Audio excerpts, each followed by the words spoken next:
માડોદર ગામના વિકાસના કામોની યોગ્ય કામગીરી ન થતા વાઘોડિયાના ધારાસભ્યથી નારાજ થયેલા માડોદર ગામના લોકોએ અનેક સમસ્યાઓના નિરાકરણ માટે લખન દરબારને આમંત્રિત કર્યા હતા.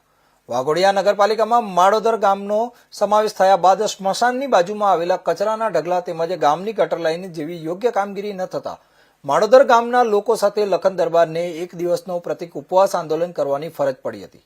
લખન દરબારે જણાવ્યું કે જો આ ઉપવાસ આંદોલનથી માડોદર ગામના વિકાસ નહીં થાય, કચરાપેટી હટાવવામાં નહીં આવે, યોગ્ય કામગીરી નહીં કરવામાં આવે તો માડોદર ગામના માતા બહેનો તેમજ યુવાનો ભાઈઓને મોટી સંખ્યામાં થાળી વેલણ દઈને કુંભકર્ણની નિદ્રામાં ઉઘી રહેલા નેતાને ઘરે પહોંચીને જગાડવામાં આવશે તેવી ચીમકી લખન દરબારે આપી હતી.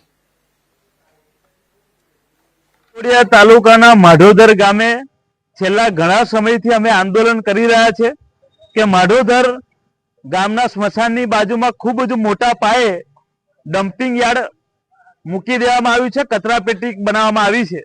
એ કચરાપેટી કોઈ પણ નિયમ અનુસાર ચાલતી નથી, કોઈ દિવાલ નથી, કોઈ સુરક્ષા નથી, કોઈ પણ વ્યક્તિને સ્વાસ્થ્યનું નુકસાન છે. તેમજ માઢોદર ગામના લોકોને ગટરની સુવિધા વ્યવસ્થિત મળતી નથી. પાણીની લાઈનો વારે ઘડીએ લીકેજ થઈ જાય છે. એ પાણીની લાઈનોનું નવીકરણ થવું જોઈએ. તેમજ પૌરાણિક મહાદેવજીનું મંદિર છે તેને યાત્રાધામમાં તો લગભગ લેવામાં આવ્યું છે એવા સમાચાર છે, પરંતુ ખાલી નામનું લેવામાં આવ્યું છે, કોઈ પણ પ્રકારનો વિકાસ કરવામાં નથી આવ્યો. વિકાસની વાત તો દૂર છે, પરંતુ મહાશિવરાત્રીનો મહાપર્વ આવી રહ્યો છે ત્યારે ગામના લોકોએ ચીફ ઓફિસર નગરપાલિકામાં રજૂઆતો ઘણી કરી કે અમારા મહાદેવજી મંદિરનું ચોકને સાફ સફાઈ કરવામાં આવે, પરંતુ એ પણ સાફ સફાઈ થઈ નથી.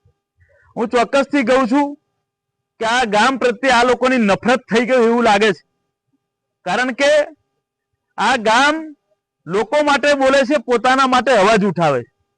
એ આ નેતાઓને, સત્તાધીશોને ગમતું નથી, પરંતુ અમે અમારા ગામના લોકોને પ્રેમ કરીએ છીએ. જે અમારા ગામના લોકોનું ખોટું થશે, રજૂઆત નહીં સાંભળવામાં આવે તે એમની સાથે ઉભા રહીશું.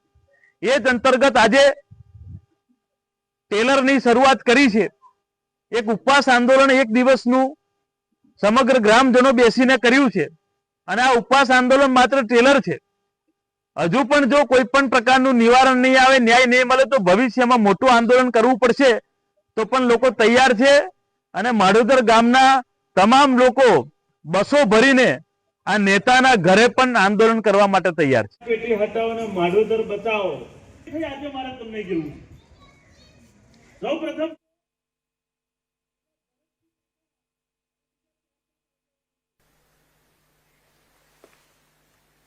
સુરત જિલ્લાના કીમ નજીક અકસ્માતની ઘટના સામે આવી છે. બસ અને ટ્રક વચ્ચે ગંભીર અકસ્માત સર્જાયો હતો.